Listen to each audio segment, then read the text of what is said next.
a promise. I won't quit, keep going till I got it. I won't give up till I'm on top. Yo, no, I ain't the type to give up. If I do something, man, I do it till I get what I want. I turn a... Hey there, Just a Street Gaming. Actually, this segment is Ari Goes Pro. That's Ari. That's the guy you hear on all our cooperative games, especially Division 2. But we're here for, we're going to be talking about our very first out of house tournament. I don't know. Public tournament? Yeah, public tournament. You know, one that you're not at your academy for. This was our first one that we went to, which is, for me, it was pretty nerve-wracking. I was nervous the whole time, I'm not gonna lie. Yeah, it was we had no idea what to expect. It wasn't too far away from where we live in Winter Haven. It was a really nice place. I actually didn't expect it to be like this gymnasium, and it was really nice. I thought it just wasn't what I expected. The drive was actually pretty easy. When we got there, we knew that we had to do weigh-ins when we got there, and but my expectations were completely wrong. I thought there was gonna be like teams and teams and like aggressive, very Karate Kid people surrounding the entire area. It was anything but. Actually, a lot of people were super friendly. There was a big line when we first got there for check-ins. Yeah. But it wasn't too bad. Everybody was talking, getting us through. A lot of the staff that was there was, you know, kind of voluntary, but they were still very accommodating as we were going through. So we went in to check in. Even his sister came with us, Addison. You hear me talk about her, you know, sometimes. And we, you know, she came in as a sibling, and it was totally cool with them. And I didn't know we were supposed to get a free T-shirt. We got a free T-shirt for that too, which was pretty awesome. Yeah, really nice fabric too. Yeah, it was actually a really nice shirt. I didn't expect that either. When we first got in, we went in to do the weigh-in. He's 11, and he weighed in at exactly what we thought he was going to be, which was, I think at the time, It was you about weighed 123. Was 123? Well, no, I'm thinking of a different term. I'm thinking of the second one, the first one. I don't know what weight I was. I don't know, but we've been working out like really hard. We actually, you guys see this right behind us. We slowly putting together our own little outdoor home gym, which we feel is the healthiest version of our workouts. And I actually work out with him, and I'm getting more fit. Because we're doing the it works. Look at that guy. Yeah, he's 11. All right. The point is, he's very dedicated, and we'll do videos on workouts and things like that later. But we're here to talk about Winter Haven. So the weigh-ins, we got there. If there's any changes to the brackets that your kid is in, I believe it's going to happen there. They were very nice people. I was expecting like a very aggressive attitude towards people going in, or even us bumping into other teams or parents. Like I was saying before, it was anything but. So we got to do the weigh-ins, and so there's a certain, they have it kind of bracketed out when they want to do certain things. Like you got to go over the rules, which they don't actually do. Yeah. We've done, now we're like at this time of the year, we're like 3 or 4 tournaments in. Nobody's going over the rules, so don't forget to go to your tournament's website. Make sure you're reviewing their rules. Most of everybody are going by the IBJJF rules. I think that's what we downloaded and read, and I made sure that we knew what we could or couldn't do. It does change from tournament to tournament, but it's relatively the same, especially for kids his age. Like after that, there was a lot of people. You'll see that in the video that's coming up right now. But other than a few little knuckleheads that were in the group, like remember the one parent, the one huge muscle dude, just losing his mind every single time. I don't know if it was his kid or if it was a student, but like he just would not stop arguing with the refs, like with every call. One thing you got to learn, I think, what I learned as a parent is that there's no overturning any of the rules. That's almost everywhere you go. If the ref makes a call, point, advantage, whatever, it sticks, man. It's just gonna be that way. His His started a little bit later because they got to go through basically all the little ones before we get to, you know, the teens and adults and things like that. It was really cool atmosphere too. I think they had some warm-up areas. We actually weren't really sure if we could use those or it was like stuff people brought in. I think you got to kind of review or talk to the people that were there, but we're kind of introverted a bit, so we were kind of keeping to ourselves. But we know that we got to get a proper routine in for warm-ups and things like that. We did one before we went on this tournament, I believe, because we didn't have that far to, it was like a 40-minute drive, something like that, right? Yeah. It wasn't a big drive. Like, we just did a Jacksonville tournament. That was just like 4 hours. Yeah, it was like 4 hours. I don't think I like doing that. About 3 hours, Yeah. 11 minutes. We'll talk about Jacksonville later. But this is our first experience. It was actually very pleasant, positive. There were bathrooms pretty much everywhere because this was like one of those sports complex type places. So you could pretty much find anything that you want. They even had, in this particular tournament, they had like a snack buy merchandising type, well, snack, you know, like a kitchen thing, but mostly just snacks. They have the whole floor plasticed out. Yeah, and you can't take off your shoes on the floor. No, you can't step on it with your bare feet. You have to keep your shoes on the entire time. Yeah, Until you get on the mat. Yeah. There's the. It was really cool. We've never seen anything like it before. It was like it was first for me also because I've never been to something like this before. But they have the arena. It's a different kind of mat for the fighters, and then there was plastic pretty much like everywhere on the outside of that. It only goes so far, and then there's just like a basketball court or something underneath. But you gotta wear your shoes anywhere else unless you're on the mat. And the only people that should be there are the fighters and coaches or parents that were there. Well, they just sit in a seat next to the mat. The refs and the fighters are really the only ones on the mat. Yeah. And depending on the tournament you go to, you might get lucky and actually have separators. Like you get up there, there's the arena, right? And every arena, there was 8 in this one. So there was 8 different stations that they numbered. So like somebody's got a PA and they tell you where you got to go for your division. And that's where you got to go. This first time, it was a little bit chaotic in comparison to the ones we've been to outside of that, because a lot of the other tournaments that we went to, they actually had like a barrier for the crowd and the parents and stuff that they couldn't go beyond. So it was just the scoreboard people, the referees, fighters, coach and or parent that were allowed in that small area.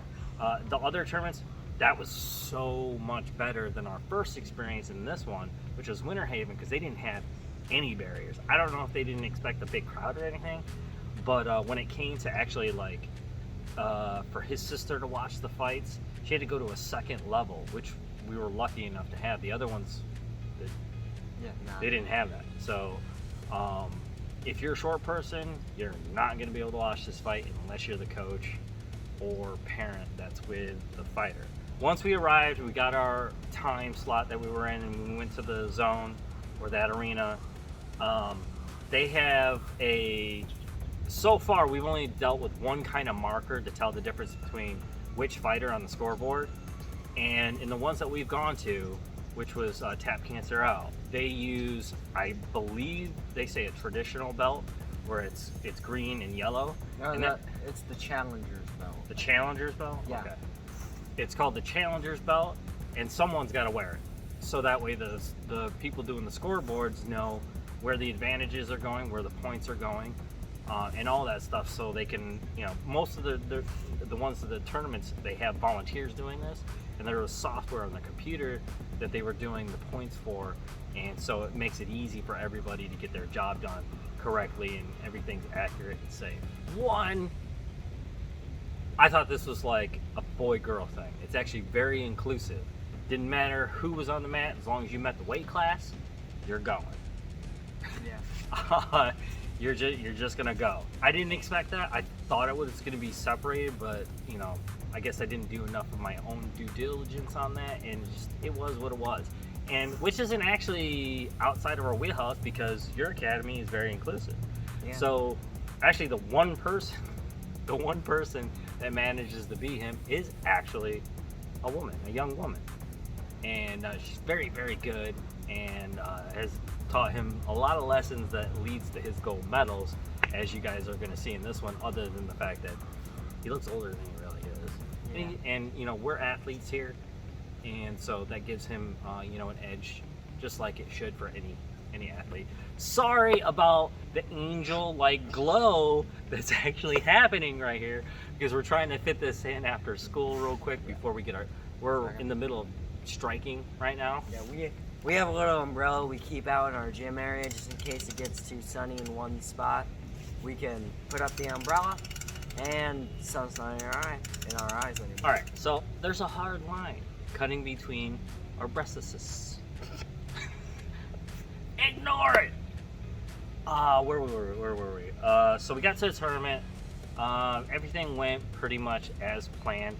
The fighters in his division, which is at 11 years old, at his current weight is ultra heavyweight. Just check the chart on whatever tournament you're at. It'll let you know where your fighter is going to be. For 11 years old at his current weight, which at the time I think was like somewhere between 118 and you'll see in the video because I made sure I knew what the weight was back then.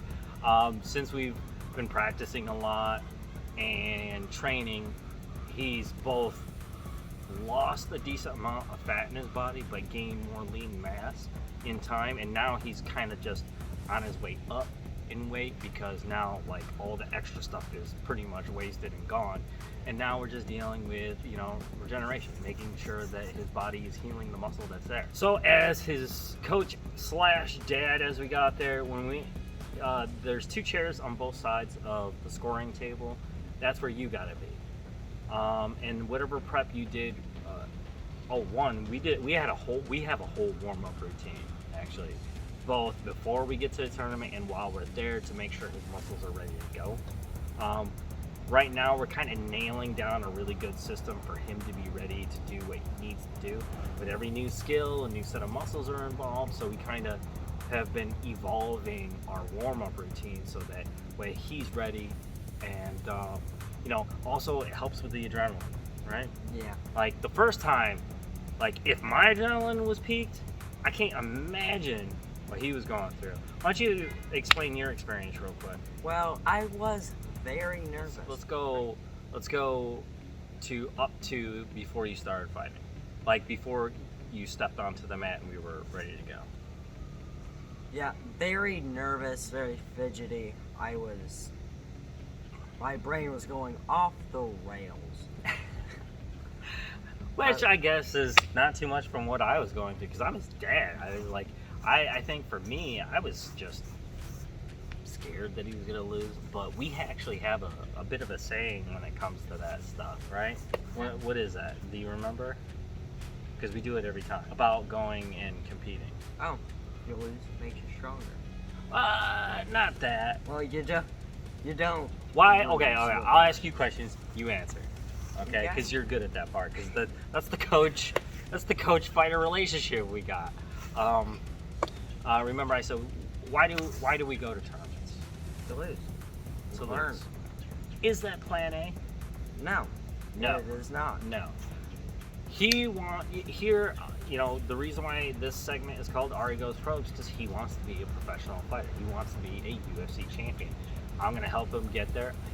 I got to tell you also, with him sitting right here, I am absolutely 100% not shoving him into this. If anything, I'm the gamer, okay? That's what I love in life, but he loves this sport. He is just so into it, right? Like, Yeah. That's like his thing. Even though he plays games with me, that's just like our thing, you know? But this is his dream, and we're gonna do this together as far as possible, and we're gonna go the whole way. The point of us going, we're trying to find somebody that's better than him, so that he loses. But the important part to him losing when we discussed this was that he can't get better unless he's using his skills of what he currently knows as far as he can get it, and he still loses, which means he's going to be able to learn something from the person that beat him. And that's exactly what has happened, and it's served him pretty well. Also, I think it helped us both really deal with probably it's only happened a couple of times, I'm going to be honest with you. Yeah. So when he does actually lose, it helps us regulate our emotions on that. Nobody likes losing. It sucks. But for us, we go to work. That's the rule, right? Right. When we get a loss, even when it's during practice, we workshop stuff, man. Like it's become an instinct now where, we go walk into the car, or after, the heightened emotions have died down a bit, we start talking about what happened, because there's two different perspectives that are important here. Mine, which is the outside observer. I was there watching him and seeing what was happening, and I watch him and his sister in class all the time, so their knowledge is my knowledge, basically, so I can actually make observations on his performance, whereas he has the first person view, and we compare notes, like what was he experiencing that I'm not seeing or feeling because he was there and I wasn't, but also at the same time I'm seeing him work, but also his opponent work, and what they were doing that was good, what they were doing was bad. And it's a really cool, we're strategists. You guys have heard us play. We play Division 2, stuff like that. We love making builds with different games online.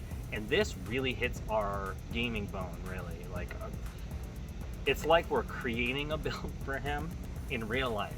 It's kind of neat.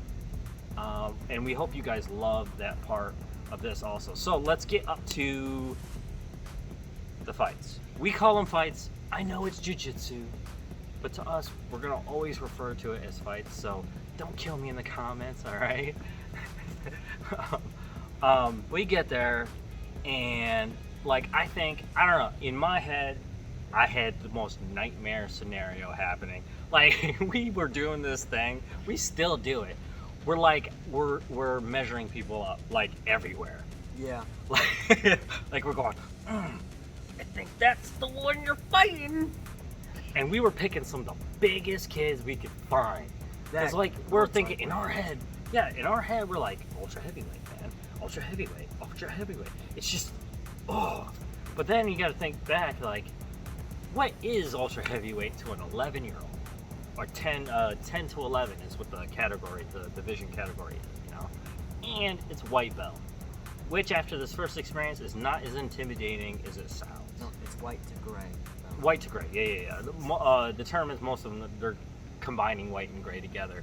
So, if you're familiar with, the colored belts and whatnot, that's how they're kind of doing it. They were nothing like we expected. And even now that we're more experienced, we're still getting it wrong. We're actually picking kids that are 16, 17 years old, way beyond his years, and we're kind of ignoring the color of their belts too. Half the time we're going, ooh, you're probably fighting her or him.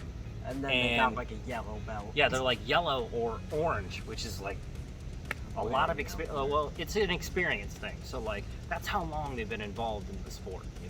It's how long in the sport that their senseis, teachers, or coaches believe they have earned this level of experience. We're working our way there, and we're willing to take the time, patience, and diligence. I gotta tell you, there's nobody more dedicated than this guy. I'm telling you, he's got about a 7-day-a-week program going for him. And again, I am not pushing this guy into anything. If anything, I want to be the fat guy on the couch playing God of War in the fights. One, the opponents, totally not what we expected, but still very, very good. Yeah. Just not, in our imagination, we made up a nightmare scenario that just was not true. And actually, we had a lot of fun watching some of the younger the little ones actually fight. We're talking boys, girls, all the way probably from 6 years old, it looked, all the way up. Still super, super fun. to watch. It was great.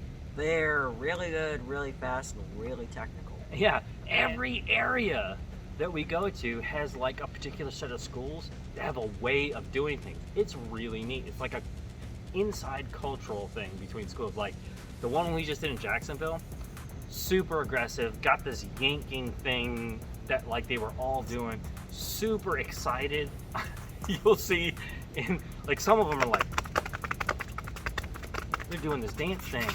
I don't know what's going on there. Some kind of samba in some of these academies up at Jacksonville. Still very good. It's just it's weird to see. It was like when you're not used to that sort of thing, they were kind of like, I would call it like fake it till you make it kind of thing. Yeah, I'm gonna take a guess and say they were trying to confuse their opponent. For me as an adult, I think they were just trying to impress whoever was bringing them to that tournament, whether it was their parents or their sensei or coach. They were just, I need to get this done because I'm here. We're there, not only we're having fun, but we're trying to learn something too. I mean, we constantly do it now. We're watching the other matches. Even the little ones, man, they know what they're doing. Just because they're smaller or a different weight class doesn't mean anything. You can be like, oh, so we're seeing a lot of this.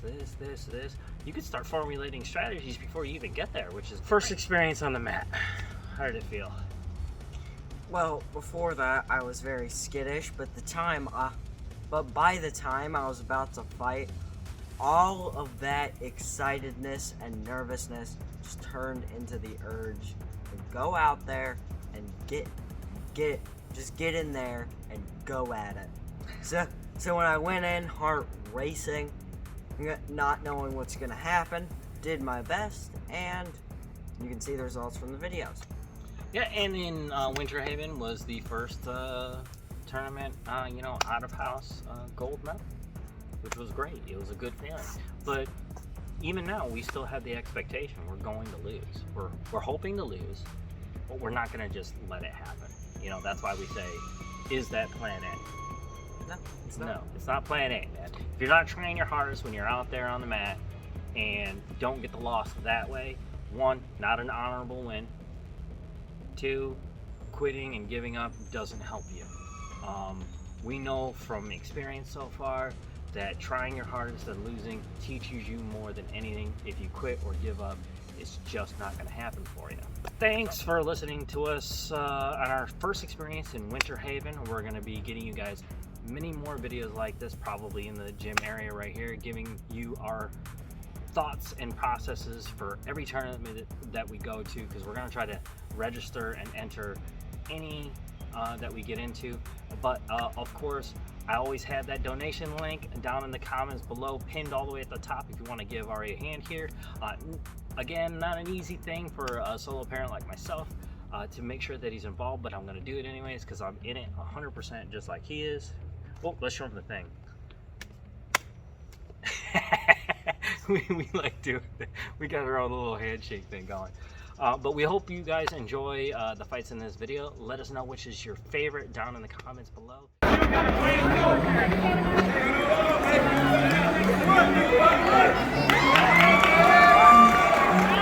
go. I wake up to a little bit of trouble. Yeah, I'm tired of shit. And the coffee ain't hit yet. Damn, ain't that great. I don't wanna go to work cause my boss is a jerk and I'm not even that great. I need a change in my life cause I don't feel alive and there's nothing that makes me happy. Hold my beer for a minute. I'm about to quit my job, cash in for a ticket. I'm going on a trip and I don't plan to visit. I'm gonna stay there till I feel like I'm winning all. And this is just the beginning. I need a big change, help me feel like living. I need a big swing, home runs I'm hitting, and I'll never look back, moving on till I get it all. We got dreams.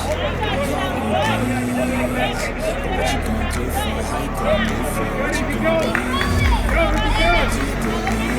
gonna do for it? How you gonna do for it? What you gonna do?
Also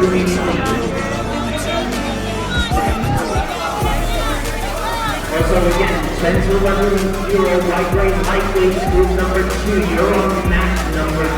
These goes to mat 2. Second injury winning. Stafford, Russell, Bailey, Pellet. Please go to mat 2.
Watch your right.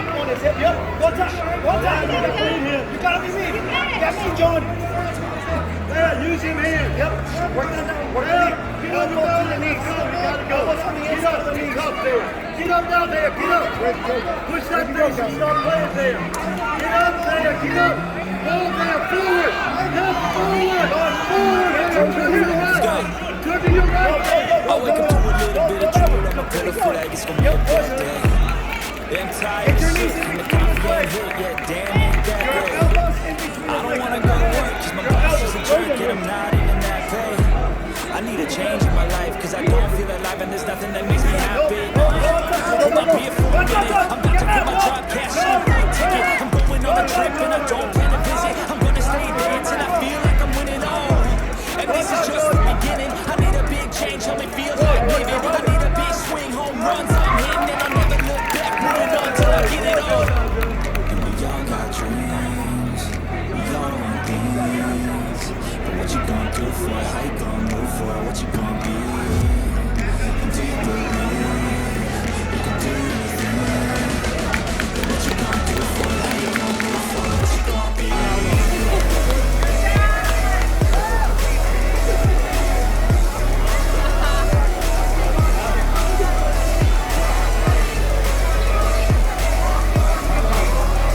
These guys know how to cheese it up. Yes, my life, my strife, my right to fight to die. There it is. And this is my game to play, to claim a brand new name.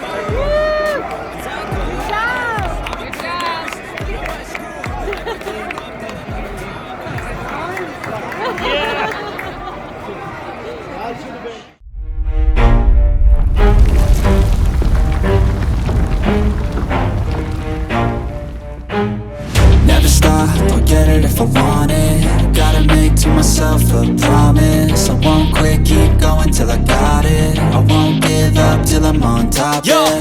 no, I ain't the type to give up. If I do something, man, I do it till I get what I want. I turn a